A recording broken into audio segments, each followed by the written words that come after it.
You are now listening to Out of the Blank.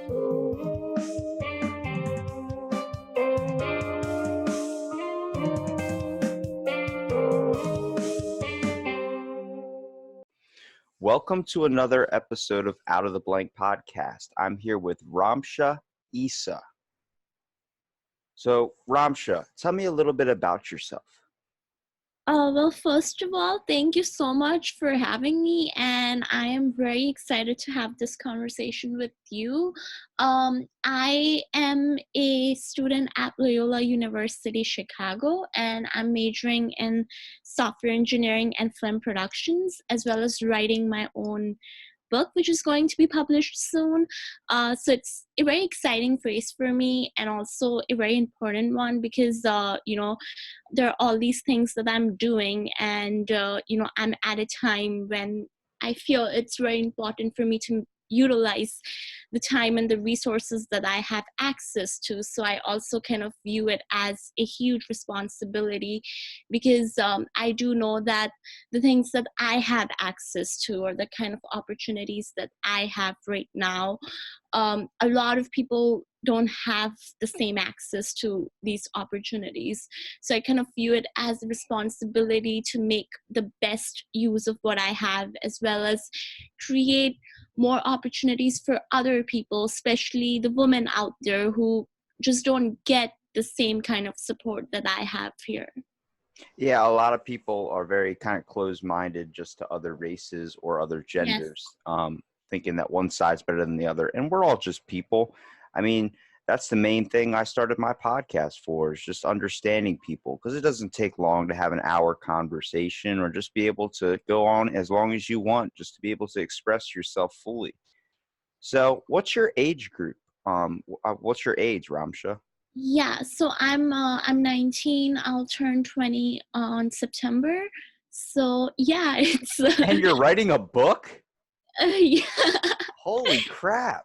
What type of, well, all right, so let's talk about your book. Do you have a title for this book? Yes, so it's called Rebel Against the Odds, and it's women's fiction.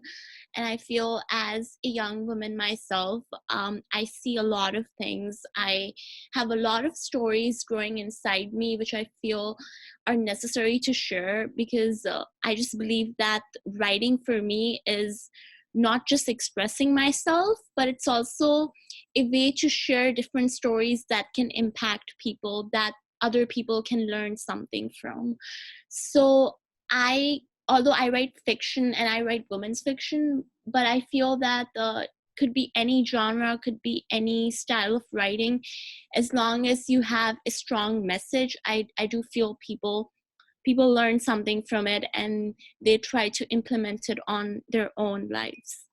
So with your book, did you feel like a lot of it kind of came from your own kind of, I guess, upbringing, or feeling like a little bit without a voice in a way? I think it depends. So let me tell you one thing.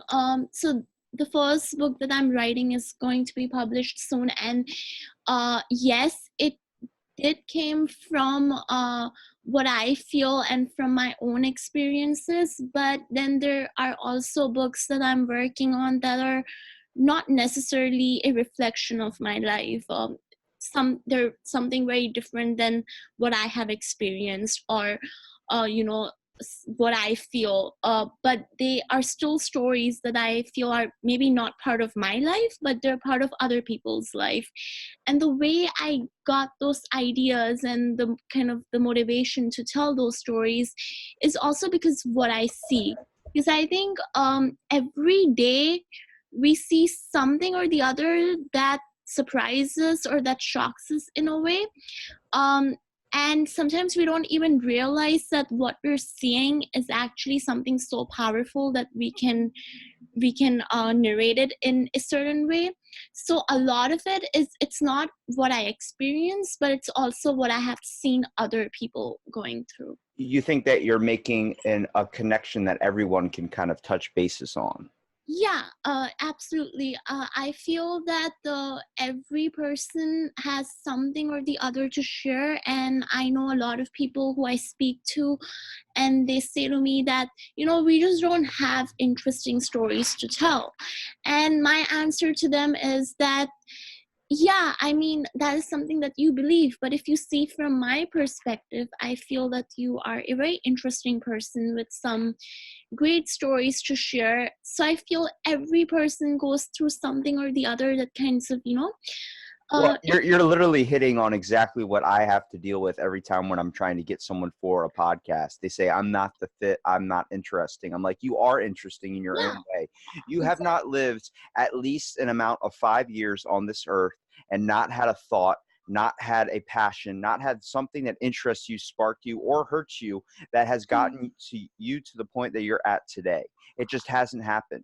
We're all interesting in our own ways. My neighbor, I hadn't talked to him since we moved in 6 years ago. And I talked to him a month ago, and I find out he's a Amish person or a Mormon that makes stained glass in like just as a hobby. And he goes, "Hey, you want to see my bathroom?" I'm like, "Dude, I've lived next to you for 6 years. If you're gonna kill me, then you would have done it a long time ago." So sure. So I just randomly walked in his house. He had this beautiful stained glass thing all over his house. I was like, this is awesome. People have a certain thing about them that they think is normal, but it's not. It's extraordinary, and it's that spark that makes us all individuals. No, absolutely. I feel that you can be anyone, you can come from any place, but there's always something more to you than what other people see. And I also believe that when I sit with people, there's so much that I learn, that I kind of feel fortunate to grow up in a place where I have the power to meet people coming from different religions, coming from different backgrounds, genders, you name it. And it feels good to interact with them because you see life from their perspective, which I find incredibly powerful. So yeah, I feel every person has something unique to say. And as a writer, I meet with a lot of different people. Like, there is one book that I'm working on right now, which is based on mental wellness and how still to this date, mental illness is still not considered something that should be treated. And I feel that's a huge problem. And with because of that, I spoke to different organizations, spoke to people dealing with depression, anxiety, and it really helped me first become more compassionate about their struggles, but also see see life from their perspective, because the way a person who is dealing with depression see their life is probably not the way I see it. So it helps me get to new shoes and kind of see their life from their perspective. Well, see, it's really kind of cool to talk to someone who has these kind of like, I guess you have what very few people have nowadays is that kind of spark and inspiration to see kind of the what people can truly aspire to be. A lot of people, I think there's only 3% of podcasters that do what I do when it comes to getting people's experiences and stories. Everyone kind of narrows it down to one simple thing. But I like to think of it like a sunset.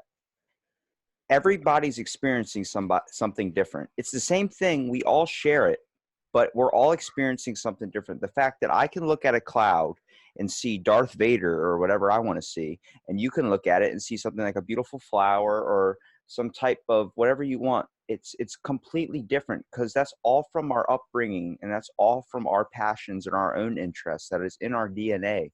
That's in our brain constantly. I'm wondering where you have such a power to learn about other people and their stories and get their interests out there and kind of preaching to the choir about that they have a voice. Then how did you want to go to school for computer software? Yeah, that's actually a really good question. That's a big left turn. Yeah, so first, yes, I'm majoring in software engineering, but my second major is in film productions. And I know that a lot of people have this perception about software engineering that's, it's just sitting in front of your computer and, coding for hours, which is definitely a part of it, and I can't really deny the reality. But it's so much more than that. When you code or when you do programming, it's really not just about typing bunch of code, but it's actually about creating something unique. Creating, as a software engineer, someone studying software engineering, I feel that I have the power to create things that I want to make. And I feel that's huge. That's a huge strength that I have that a lot of people do not.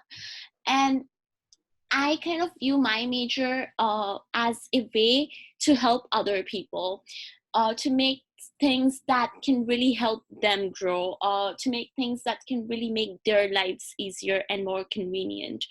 Social media, whether you say Facebook, Twitter, or Instagram, or things that we use on social media, a lot of it, I think a lot of credit goes to the people who did the programming, who did the coding, because they actually made something that give us the power to share our stories. So it Yeah, is.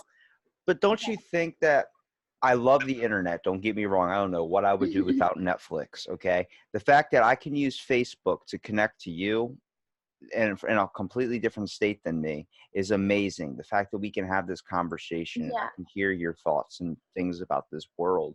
But a lot of people take it in a very, very bad way. A lot Yes. of Yes. people use social media for very destructive purposes. Do you think, being a computer kind of software person, that if you were to create a product and you saw that happen, would you be able to handle the fact that your invention that started out with pure intentions kind of got corrupted along the way? Yeah. Yes. That's a great question, and I would say that I would lie if I say that criticism or bashing or, hearing bad or negative remarks do not affect me, because they do, and they used to affect me even more in the past.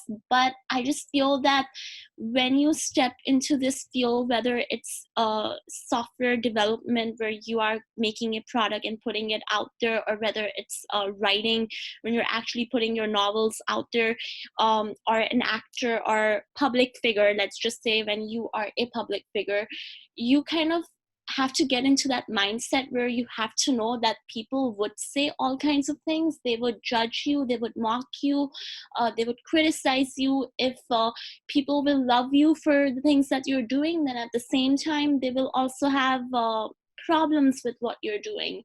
And it's just about managing and kind of getting used to the positives and the negatives, because if there are positive aspects to being a public figure, then there are also a lot of negative aspects. And I kind of made my mind as an author, when I will actually put my book out there, or when I'll put a software out there, whatever I will do, I would hear feedback that would help me grow, but also feedback that would bring me down in some ways. And I think being in that mindset and being, in that zone where you have to just tell yourself that I won't really let this affect the way I see myself. It's really important, and I'm trying to get myself into that mindset, and it's hard. It's really hard, because I'm not someone who is used to, let's say, giving interviews, or someone who is used to hearing or seeing different kinds of comments, on positives or negative, on my social media. But now that I'm actually experiencing these things, it's actually helping me getting used to it.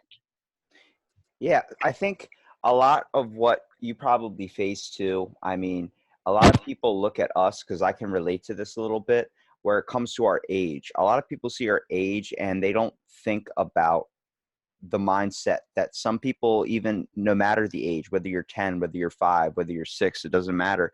You can have a sense of maturity based on things that have happened in your past. You True. know, they say you're wise for your age. You think like an elderly person, like you think with a kind of fixed mindset. And I'm like, there is no age restriction on experience or intelligence. The fact that you want to better your knowledge is power, but it depends on what type of knowledge you are receiving. You can receive good, you can receive bad, you can receive a whole mix, and it can go in completely different directions.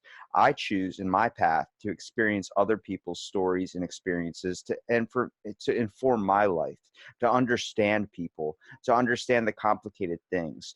You are a different gender than me, and not only a different gender, a different race than me. You've experienced a whole probably set of problems I have no idea of what it's like, and I'm pretty sure it can work in vice versa. You probably don't understand a bunch of stuff I might experience. But the True. fact that when you're writing a book, and one more time, I want you to say your book again. Rebel Against the Odds. Rebel Against the Odds. Do you think that title and that inspiration from writing that kind of came from your race? You're Muslim, right? Yes. Yeah. Uh, I mean, you have to realize in a society today where someone like me is going to think, not even worry about race. Like, I don't judge people on that. I honestly think the only box you should have on a census test is I am a robot or I am not a robot, because that's really what matters. I want to know if you're some type of machine. But for most people out here, they're not open to change, and they're not open to what's different. So, do yes. you ever feel discrimination for your race or just your gender? Yes. Again, great questions. So I came to US when I was 8, and I came from a place where, I was used to living around the same kind of people from same race and religion as me. I had a lot of family back there. I had people who would understand me in a completely different level, and then I came to a place where I was exposed to people coming from different religions, from different backgrounds. I was new. I had no friends. I did not have a lot of family here. So as an 8-year old, it was a lot to experience, and most importantly, it was a lot to you know get into that zone or that space where you know what you're doing. I remember the first day of my school. I was very scared. I was almost. I just didn't know what to do at that time because I was seeing all of these new faces, different learning environment, different kind of people, and language was a barrier for me because I knew that there are people around me who just know exactly what they're doing, and even if some people don't know exactly what they're doing, at least they are pretending to know what they're doing. And here I was, completely isolated in one corner, sitting, trying to wonder, should I raise my hand? Should I actually say this? If I say this, what would happen? Would I get judged for it? Or would someone say that you're wrong? Even there were times when I knew exactly what's happening in the class, and what my teacher is saying or the answer to the question, but it was just that fear that what if this answer is wrong, or what if this whatever I'm trying to say isn't the right thing to do or to say. And that fear itself really kind of impacted me in a way that I kind of became isolated on my own space. And then there were other students who would say that, oh, she should go back to where she came from, or she doesn't belong here. And I don't blame them for having that perspective, because I feel that it's you who have to help yourself. No one else is gonna come to you and be like, hey, I really want to help you. Is there something that I can help you with? Yeah, Yeah, yeah. There are people like that who would say that, and for there sure. are actually very nice people out there who would help you. But you know, a lot of people just don't care, or they're not in that. They They're don't. They're too self-involved. they're just so involved and engrossed into their own problems and their life that they don't really care. I don't know what you just did, but I can't hear you. Uh, yeah. Okay, can you hear me now? No, you Sorry. sound very quiet now. What about now? Keep speaking up. Can you hear me now? Nah, it's still quiet. You did something a second ago. Let me see. Can you hear me now? A little bit better, yeah. There are a lot of people who are just so involved into their own lives and what they're doing that they don't actually care about what the other person is going through. And before, like few years back, I used to have problem with that because I was always someone, who cared and who really wanted to speak to different people and know what they're going through and also help them out. But I know there are people who just don't want to do it, and there's nothing wrong with that. I think it's just that at the end of the day, you have to prepare yourself and you have to help yourself. Well, Ramsha, you got to understand, a lot of people are self-involved because the whole entire world that we live in today, at least in this country especially, like a lot of people are very, very self-involved and don't want to take the time to even understand or get to know one Yeah. another anymore. And And I've podcasted with people from different countries, from Romania, the Ukraine, from other sides, students that come to my work that work here, and they try so hard to learn English, and no one gives them the time of day or wants to understand their story. And I try my best to, and I still connect with these people, even at long after they leave this country and go back to their own. And it's all about making a connection. We're viewing too many people as just nameless faces. You need to start putting names to these faces. There's a lot of us here. A very few amount of people are ever community self-driven anymore. They don't want to benefit their community. I'm like, if we can create a better community, a better environment for people to live in, more people are going to take time to help each other out, to be willing to hold the door open for someone. It doesn't take that long to understand yes, somebody or somebody's experience. no, you're right.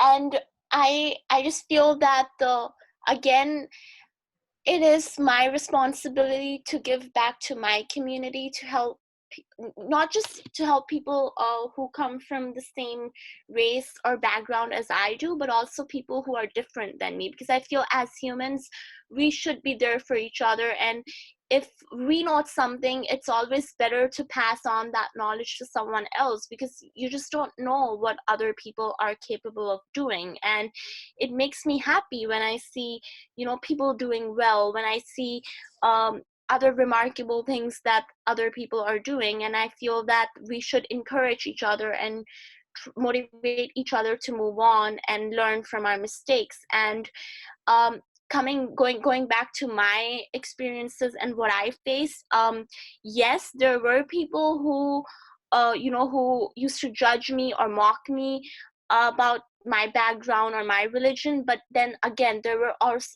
also people who would empower me and who would make me believe that you can do this, that we have faith in you, that we know you are capable of doing this. And I think that's the reason why I am able to do what I'm doing. And it's because of the support that I got from other people, my family, my friends, my mentors.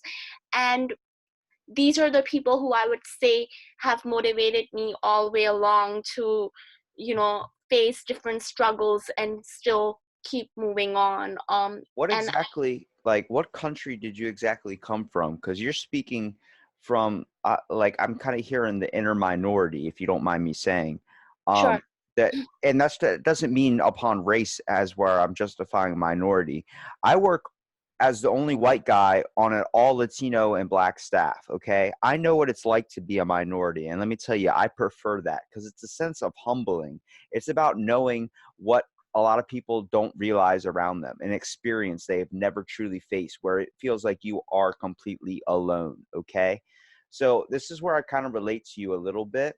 I'm not talking about color of skin. I'm talking about the minority thing.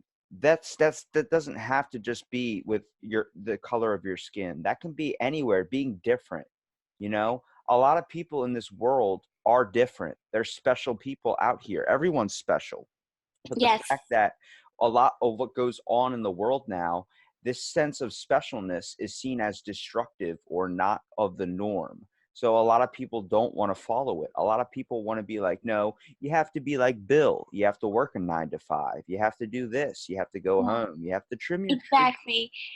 Exactly. And that's the kind of thinking that I don't not say that I'm against that kind of mindset, but I just feel that you have something unique in you, and you have something that other people probably do not have, and that can be the skills that you have, it can be the experience that you have, it can be anything. And if you try to hide that, the something special that you have, then that's not something good. That is not something that you should do, because you should always try to play in that unique angle that you have and try to cash on it, and try to show that to other people out there, because then there's just so much that you can do and so much that other people can learn from you. So I don't try to hide the fact that I am from I have family from India and Pakistan, or that I am Muslim, or just what I am. I mean, I am who I am, and I want to be whatever I become because of who I am. Because it forms you into your own person. Like right now, you're not telling me you're not telling me a story or some type of promotion of this character. You're telling me the story of Ramsha.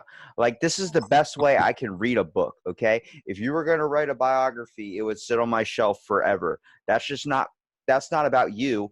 That's just I suck at reading. I mean, I'm good at it, but I hate doing it. It's so tasking for me. Oh my goodness. Just like, I don't know how people can sit there and read a book for hours. Like, it boggles my mind. But that's not for me. Books aren't meant for me. What's meant for me is being able to talk to people and being able to conversate with anybody, whether it's in person or whether it's over the phone. That's what I'm addicted to. Right now, you're telling me the history of Ramsha right now. You being of Muslim descent or whatever, we're all mixed with something. But the fact that were you born into this country? No, I was born in Pakistan, Karachi. So I came here when I was 8, which is why it was a huge shift for me, because I was at an age when I remember what Karachi was like, what my family was like back there. But then, I wasn't even mature enough to kind of let things go and be like, okay, now I'm at a new place, so it's time for me to create new memories. Yeah, you were But still a child. yeah, What I was still what a was the child. what was the push for the move? Like, who took you out of that environment, or was it even just a change of environment? Did you just feel like you wanted to experience something else, or were you just like, we're in a bad place, we need to get out? No, not definitely not a bad place. It was just that my father used to live here, so it was a decision that we make that we would live here with him, and just for better education and more opportunities. So it was that kind of shift. I think whether it's India or Pakistan, both of these countries are doing great, and they're growing, and I'm very happy for the people who live in these countries, and I'm also very proud to be associated with these countries. But I just feel that the I mean, it's a fact that I would like to admit that I received a whole new bunch of opportunities here that I probably wouldn't have received if I was still living there, and kind of view that as a good fortune, but again, also a responsibility on my shoulders to really give back to the people who live in those countries, especially women who have dreams, they have talent, they have But they're pushed down because of what yes. their country kind of considers to be the standard. And there are people even there who want the woman to succeed, but it's just that they just don't have the same education system or the same opportunities for the women out there. And I feel that is where my majors that is where my writing or my books or my major of software engineering and film productions come in use, because I just feel that there's so much more that I can do um, through my majors and through the skills that I have gained here. So was it hard? I mean, at the age of 8, were you already influenced with English at all, or did it take a while for you to kind of incorporate that once you moved here?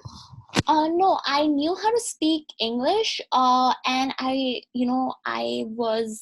went to a great school there as well. But it was just the self-confidence, because when you come to a new place, even if you know everything, even if you know English, even if you know, everything that's going on there, it is kind of hard to say it, and it is kind of hard to communicate with people.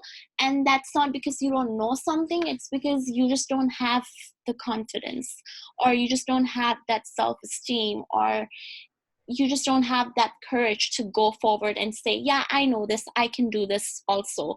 And that can be because you shifted to a new place with all these different people around you. That can also be the kind of support that you get there, or there are a lot of different factors. And over the years, I kind of realized that it was not because I did not know something. It was more because I just didn't have the confidence to say it. And I feel it's same with a lot of people, that they know things, but they just don't have the courage to go out there and speak. And that is something that I want to change. I actually want to tell people, through my stories, through my interviews, whatever I do, is that just don't really change the perception that you have of yourself because of other people. Yeah, you can't look at the news and like you understand everybody that if you even mention you're from Pakistan or you look like you're from some country over there, they immediately think terrorist, which Yeah. is ridiculous because your information is coming from a one-sided source that literally feeds off information that is focused on the bad because that's what gets attention. A lot of people suffer from mean world syndrome where they believe the world is a lot darker than it looks. The world is full of light. People are interesting. I've podcasted with people from Guyana who talk about Hollywood and how they have a Hollywood over there, which is like, it's basically Hollywood here, but Indian. And I'm like, that's awesome. I've never heard of it. She goes, it's the original Hollywood. That's called Bollywood. And she was like letting me know all this information I was not open to. I have a whole completely new mindset of India than what people want to show on the TV, where they say that, everybody's sick all the time, all this stuff, it's terrible living conditions. I'm like, that might be true in some cases, but not in all of it. There's a spark of creativity and interest anywhere you look. See, I feel that there are all kinds of people everywhere. I feel that there are all kinds of people everywhere. Just because someone is from India or Pakistan doesn't mean that, they fit into the stereotype that a lot of people have created. Um, yes, there are people who are suffering there, but there are also people who are doing really well and trying to make a difference in those countries. And I feel that their courage and their contribution should be applauded. We should also speak about things that are positive over there. It's great to shed light on, okay, yes, people are suffering, yes, there is violence, yes, there are shootings, but then there's also hope, and there is also efforts from people living in those countries and other countries to improve the conditions out there. And the sad thing is that people don't talk about it, and or people do not want to talk about it. And I feel, as someone who is studying film and is involved into mass media, I feel our media, or I feel media from different countries, just don't want to cover good things. They just kind of view media as a way to gain publicity by talking about things, or by airing experiences that are negative, or things that are not so good there. But you should also cover and say things that that are hopeful, or things that are going well there. But it's just that there's more concentration on making money and gaining publicity than actually showing the reality. Do you believe that we will ever overcome that as a society or as just people in general? Or do you think that this race thing is always going to be a problem that we're going to face? I feel it depends on each person. We can we are going to change the society. Yes, the society is going to change, and it is changing, but I feel the change starts from yourself. So if you want change, then you have to start change. If you want to see something different, then you need to be different, and that applies to everyone. If I want to see a change, then I need to start that movement myself, and then I can expect other people to join. And as being a writer or like a filmmaker, I just feel that if I want a change, then I have to show that change through my books, through my movies, through whatever I'm doing, because people if they see something, it's more likely that they would believe in it than just hearing it. So Do you yes. think it's easier for you to get your information out there because you're writing it, you're putting it in a form of writing where a lot of people can't judge you based on your looks? um yeah, that's a great question. That's a very tough question. I didn't mean to hit like a sensitive point, but I just kind of wanted to, like, when you look at a book, first thing they think of, it's all about the appearance of the book. Is it big? Is it small? Is it colorful? Is it, have something flashy on the Yes. front of it that captures your attention? Nobody pays attention to the author. Now, Yes. this is a common thing that authors do now, especially of a different race. Like, let's take Muslim, for example, or take some Japanese culture. They save their to get a little bit to know about the author for the back, because the person always looks at the front and the first couple pages. That True. judges if they're going to read the book or not. Yes. So a lot of people who try and voice their opinion on the world today feel like people are closed-minded and won't listen to you if they know what you look like. So they save it to the end. So next thing you know, there could be a guy who's completely all white everything, white this, white that, but he's reading a book. He's reading your book, but your name's at the end of it. So then he gets done. He's like, wow, this book is so inspiring. I got to know who the author is. I'm just going to give him a Southern accent because that's what I picture. And he flips to the back and he goes, wait a minute. I don't like the way she looks. He wouldn't do that because he just enjoyed your whole entire story, your whole entire thing. Do you feel like that this is an easier form of you to get your opinion out there without being judged based on your, I guess, restrictions or what people view as your looks? I see. Yeah, that's a great example that you give. And I feel with every author or with every person, it's different. I know a lot of authors, a lot of my friends who are writing, they just don't want to put their face out there, and it's fine. It's their opinion, and they should do what they believe in. But with me, it's kind of different. I'm not scared of putting myself out there. I'm not scared of being judged. I'm not scared of even being mocked, because this is what I chose for myself. No one forced me to first write, or no one forced me to do what I'm doing right now. It's a choice that I made. And if someone judge me for the way I look or from where I am, that's fine. I feel that the people have the right to judge. They have the right to express what they feel, what their opinion is. And yes, if someone reads the story thinking that I'm white, or that I come from a similar background, that's fine. But then at the end of the day, I want them to know who I am. I feel that my goal is to make or to interact with a group of audience that like me and appreciate me for the work that I do. But I feel even knowing my story and knowing what I'm writing and liking what I'm writing is very important. But at the same time, it is also important for them to know who I am and where I come from. And I know for a lot of authors, that's not what they're looking to do.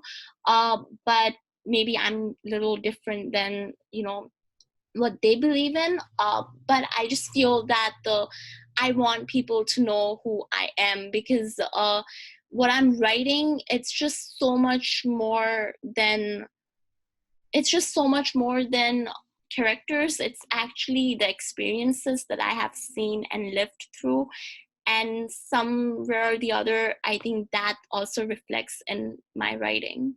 What, like, how did you get to this point? I know you said you had people that bolstered your confidence, but you understand you're talking to probably someone out there listening that feels like this is an impossible goal to obtain. Like that they just believe the world is just nothing but complete darkness. Hell, at times I've thought this way too. And Yes. honestly, the only way people always say, well, look where other places are. I'm like, but why are we still comparing? That fact that we're comparing ourselves to other people, putting ourselves in like, oh, your life is not so bad. Think about the people in Africa. Think about this and all this impoverished land that you could be living there. I'm like, that's true. I mean, that's a way to look at it, but that's not the right way because, when we're this comparing thing, it's the problem with race. It's the problem why all these things that we consider to be giant flaws in our society are problems today because we're not judging people anymore. We're not judging on the experience we have with them. We're just basing them on the looks and these types of things. I've witnessed in my own education, like seeing Muslim people, Asian people, everybody treated completely horribly or not given a chance to voice their opinion because they didn't speak very well English, or they couldn't, I guess, or they just looked different. They looked funny. They wore something on their head. I'm like, I was more than happy to be the guy that would pull up a seat right beside them. Hell, I had this best experience of my life. My name is Robbie Robertson. I sat next to an Indian woman whose name was Robbie.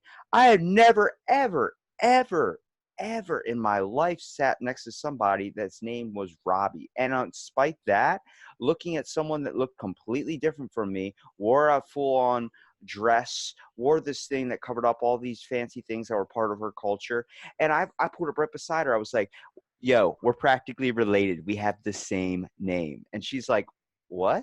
And I was like, she was just so like caught off guard by how open I was to her because most people don't even give her the time of day. And I was like, this is something we can connect on. Like, let me learn a little bit more about you.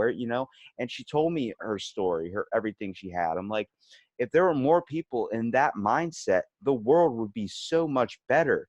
And it's hard to see that in people anymore. It's hard to see that that can be an answer to what's going on with today because everybody is so willing to judge and pick on others just so they can get what they want across. Yes, no, that's true. And I feel that's the issue. Like, you shouldn't judge or you shouldn't even compare your journey with someone else because you just don't know what the other person went through. You don't know about their struggles. So why do you want to compare? Or why do you want to feel insecure? I think all these feelings of insecurity or jealousy, or just the fact that just being judgmental, these feelings are not positive and they try to stop you from growing. uh if I know, yes, I know people who had far easier than me in some ways, but that doesn't mean that their life is easy. It just means that their life is little different than how my life is. But I just don't see that as a way to bring down myself or to just say that yeah, I mean, this person had it easier, but it really isn't gonna help me. Or if I complain or if I whine over what I don't have or what I could have or what I don't have, that's really not gonna help me grow. It's not going to help me succeed. At the end of the day, I have to make the best use of what I have. And I feel a lot of people don't think that way, and that's fine. But I just feel that if we have more people with growth mindset, if we have more people thinking that, yeah, sure, I don't have this, but okay, let me just utilize the resources that I have access to right now, that would make the world a much better place. If I was to give you the option of being president, what type of changes would you have for this country or just the world in general? Oh wow, no, that's a great question. I think, yeah, there are a lot of things that I would like to change. Um, First thing that I would like to change is our education system. I feel very strongly about the education system that we have right now, and I feel that there are a lot of flaws in terms of what we learn, in terms of how people are treated. One thing that I feel very strongly about is bullying. I feel it's actually a real issue that deserves attention. You just can't make someone learn, or you can't just make someone realize their mistake by punishing them. This idea of punishing people, especially punishing kids, I find it very flawed, and I feel it's wrong because, yeah, if someone does something wrong, like if a kid does something wrong, sure, yeah, you can give them a detention, but what is that going to do anyway? It's not really going to improve anything, or it won't really make them learn or realize their mistake. And I feel that the fact that we feel that a lot of principals or teachers for that matter feel that it's okay, if someone does something wrong, it's okay to punish that person, I feel that idea is wrong. So I would, if I have the power and the authority, then yes, that is something that I would like to change. Aside from that, I think one more thing that I'll like to change is what we learn in schools. We learn a lot of different things. We learn history, we learn geography, we learn math, but still there are certain things that we don't learn. Like we don't learn about taxes, or we don't learn how to pay taxes, or we don't Yeah. learn Cartoons made it sound like quicksand was going to be more of a problem than I thought it was going to be in my everyday life. Yeah, I mean, yeah, it's good to know all these different math equations. But that doesn't help you balance a checkbook. That doesn't help you Yeah, it function in the doesn't. real world anymore. True. Like, exactly. Like, I think it's better if we also teach our children that how you can make checks, how you can have your own accounts, how you can pay your taxes. All of these different things would help them become more independent and self-sufficient. And these are the things that we need to teach our people. Another, actually, that no, I have a lot of different answers to your question. The Um, answers are endless.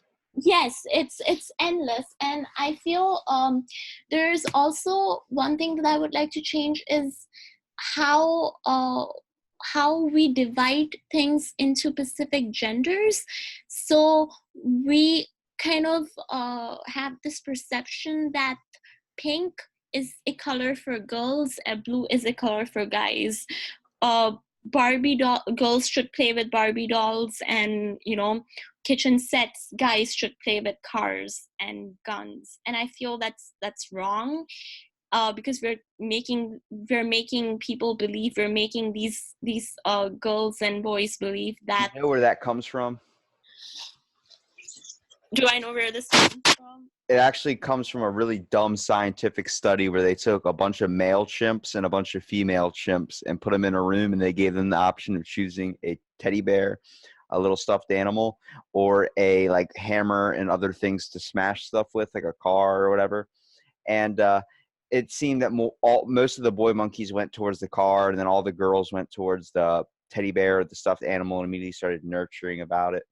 And it's so stupid, because if we even see the change of it now, education systems are incorporating a lot more, and I give them credit for this, even though I do have a huge problem with the education system, just because I suffer from what people call mental health disorder, and that is only ADHD. ADHD is not a mental health disorder in my mind. Why it's considered that is because it messes with what they call normal, what they call these types of things that most people have, like a type of capability to sit down in a room and listen. I didn't have that. I had constant energy flowing through me. I had a way that I couldn't control myself. I had too much. I had to get out. So I went to school for psychology. I deal with mental health cases, all that type of stuff. I'm interested with how the brain works. But where I give back to the point of the education system, I have podcasted with transgenders. I've opened my mind to this type of kind of thing that people consider a mental health disorder. It's not mental health disorder.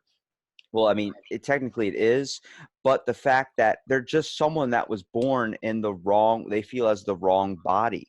and the education system creating all gender restrooms, creating all these things. That's the right way to go about it.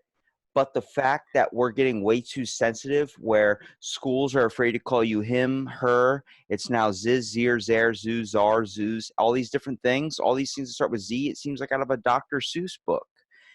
And I've talked to someone who is a transgender, and he's been taking male testosterone for going on almost 9 months now. And I'm like, I mention him all the time because he's one of my biggest supporters. I'm like, you opened my mind to transgenders, where the news told me about a transgender guy that switched over to a girl in the UFC and started beating up other chicks. That is wrong, especially that he didn't disclose that. So I thought all of them were just messed up in the head.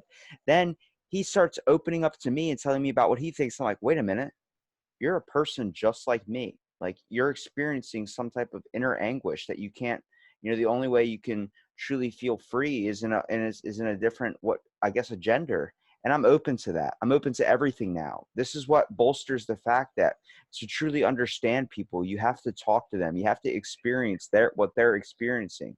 I'm not ever Yeah. going to truly know what you experience, Ramsha, but you being able to tell me a little bit about it helps me bring relatable things to you and helps me be more open and to whatever I'm closed off against. Exactly. And I feel that it's okay to not believe in what the other person thinks or what they feel, but it is important to be respectful first, and it's also important to be considerate. And I feel these are the two things that a lot of people lack. It's fine to have your own opinion, but that does not mean that you would disrespect someone else for the opinion that they have. You might not believe in the same ideologies as the other person does, but just be respectful enough to be open to what they're saying and to what they're experiencing. And that is where a lot of people go wrong. I have my own opinion about a lot of different things, but I don't want to force that opinion on other people. And I feel that is something what we should do, and that's my opinion. And again, going back to what you were saying about the education system and this line that we have created, that this is what a girl could do, this is what a guy could do, this is what a transgender can do. I feel that we need to expose people to to different kinds of things and allow them to choose what they want to do. And with connecting this back to engineering, this perception that only guys should be part of this engineering field, or only they should be part of business profession. I feel that's wrong, because you can't really pick a gender and say it on a gender basis that this is for a guy, this is for a girl. Instead, it's better to let them choose. It's better to let them freely express themselves and make their own choices. I see what you're doing now. You have a little inner workings of it. You're breaking down the gender wall through engineering field, and I like that. Yeah. That is what, yeah. And it's if you see, I go to a very great university, and we're open to different opinions, we're open to different kinds of people. But even in my university, I see that there are more guys than there are more girls. There are more male professors than female professors. And I feel that's an issue, because even to this date, a lot of people have this perception that engineering is not for women, it's for guys. It's Well, that works vice versa too, because a lot of Yeah, teaching positions, you say professors, a lot of them are male. male. Now, a Yes. lot of male professors, as in the profession professor. But when it comes to teacher, like teaching younger grades and things of this sort, that is more seen as towards a feminine thing. It's kind of weird when you get a guy teacher that's teaching the kindergarten class, Yeah. because uh, the whole aspect of the nurture nature aspect. and I feel a lot of it is made up. A lot of it has to do with the cultural or just the upbringing that we are given. And there's nothing wrong. I mean, if if friend of mine wants to be an elementary school teacher, that's fine, that's her choice. But then people need to allow their kids to make choices for themselves. Yeah, they have to make justifications on things. Yes, and Obviously, that comes to a certain extent. I do want to put that out there. I don't mean to cut you off, but that comes to a certain extent when it comes to, I don't think a 6-year-old should decide that they should get a gender transformation surgery. No, because their brain's not fully developed yet. I said, keep letting them experience their life, and if they get to an age that is considered appropriate, then let them decide for themselves. That is truly, but a lot of parents nowadays are giving their kids different hormones and stuff at such a young age. I'm like, that's not right, because I can tell you one thing. I have a 5-year-old cousin, and I can tell him, would you like ice cream before bed? And then he's like, oh, I'd love some ice cream before bed. But then I was like, but do you want cake instead? Oh my God, cake would be awesome. Like, it's the whole idea. Like, they don't know truly what they want yet. They don't understand that yet. They see the best option in front of them at the time. They don't see what happens a minute later or something else that happens down the road. They're not really thinking ahead. exactly. And it's not really, it's not about making decisions for them or allowing them to make decisions from a young age, but rather it's about exposing them to different things. It's about letting them experience. And I think the power that one feels when they experience different things is just so much more than if I tell you something. Like, although I'm telling you about my experiences, or I'm telling other people about what I went through, but the thing is that they won't be able to really, experience what I went through unless they experienced it themselves. And that's the issue. Like, expose them to different things, let them make mistakes. There's nothing wrong when it comes to making mistakes, because you learn from those mistakes, you grow from those mistakes. And it's fine to be in a harsh situation. It's fine to be in a situation where you feel that you don't know what's happening in your life, because then, yeah, that would make you more independent and self-sufficient and would Those are help the you. formative moments. Yeah, those are the moments which would transform you and would make you, really figure out your life or whatever you are dealing with uh, at that point of time. But we want to protect people, we want to protect our family members, and that's okay. But I feel that there is a line between protecting someone and overprotecting someone. And Yeah, you don't want to make them live in a bubble and be closed off to yes, any bad because things, because it's always the saying, the wisest people have the hardest pasts. And yes, that's because, that type of stuff creates a realization in your life. It takes down this fantasy world, and kids experience that. It's the benefits of being a child. You get to experience a type of closed off amount of problems from the world. And then once you turn 18, you have to put gas in your car. You have to do all these things like bills, rent, payments. And you're like, oh my God, I just want to go back to playing on the jungle gym. And it's like, yeah, but you know what? You need that. You need those moments that you have no idea what's going on around you, but you need to also be aware. You need to understand that the world is not what it seems on the cover. It's it goes deep. You can take that vice versa, where it comes to the world is not as beautiful or whatever on the outside. On the outside, it's actually pretty deep and corrupt. That is true. But you can take that in the same light. The world is pretty corrupt, but it's got a beautiful inside. It's got some people exactly, on it that make it move, that make it turn. Where people want to apply resistance, there's people willing to let the change flow, willing to go like water and just flow with everything. Be a whole, be a hive, not a hive mind, but be your own person. exactly. It's, it's okay to protect people around you. I get that mindset, I get, where they come from, but I also feel that life is constantly changing, and life is unpredictable. You don't know what's going to happen the next moment. So being prepared and being ready to face what's coming out there, it's very important. And that kind of zone, or that kind of mindset, needs to come from the start. And a lot of people learn it the hard way, a lot of people learn it the easy way. But as long as you learn and as long as you can grow, that is what matters. Well, you know what?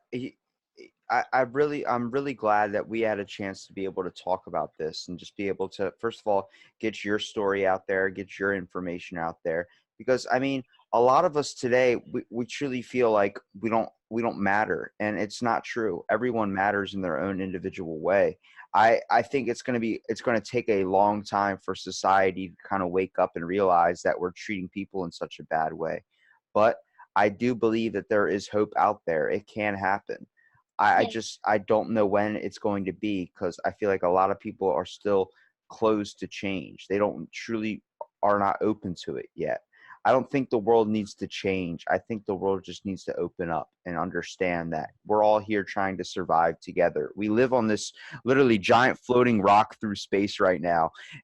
We don't even get time to know each other anymore. Not even in an hour. Everyone's too busy or just wants to go out and be like, I don't want to help you. I want to do what I want to do. I'm like, but we're helping each other by just understanding one another. Exactly.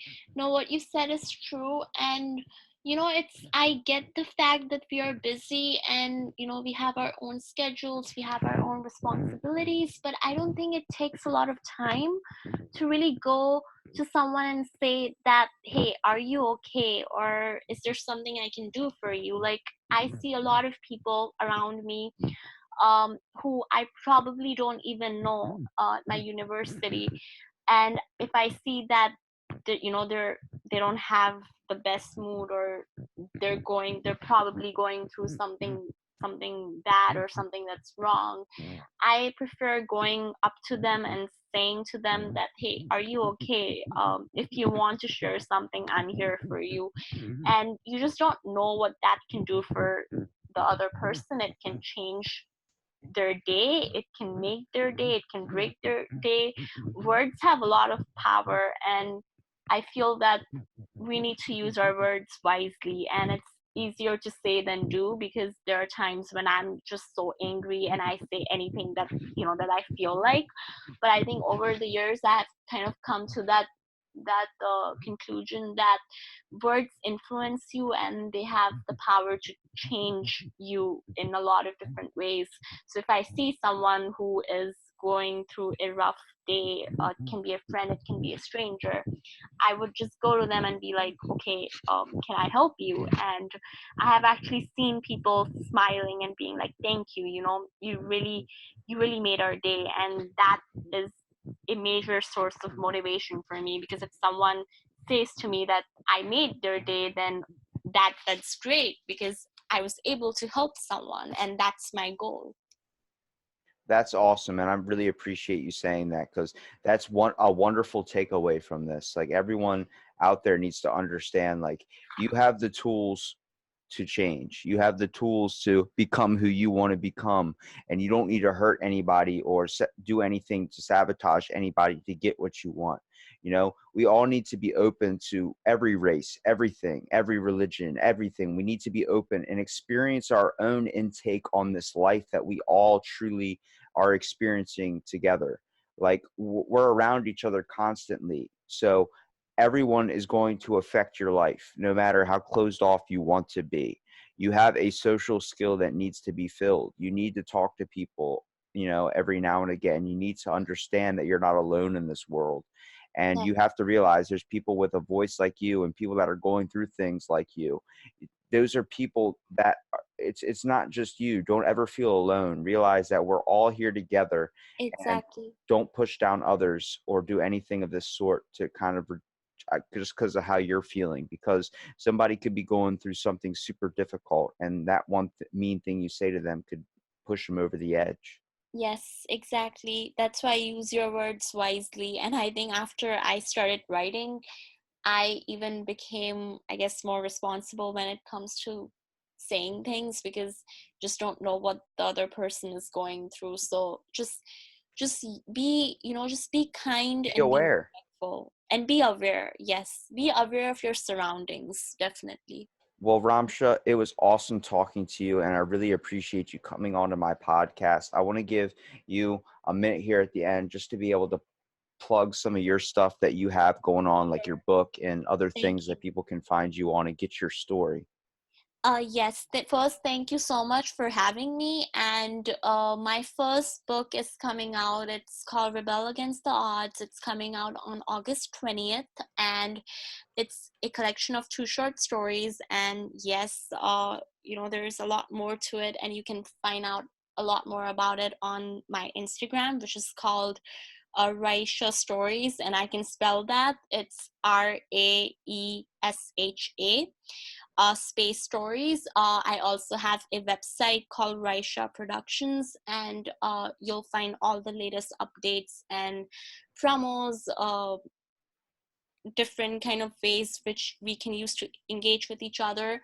And then I have my second book, which is about how education is, especially education for women, is considered as something that women should not pursue in a lot of other countries. And I've done some research on it as well.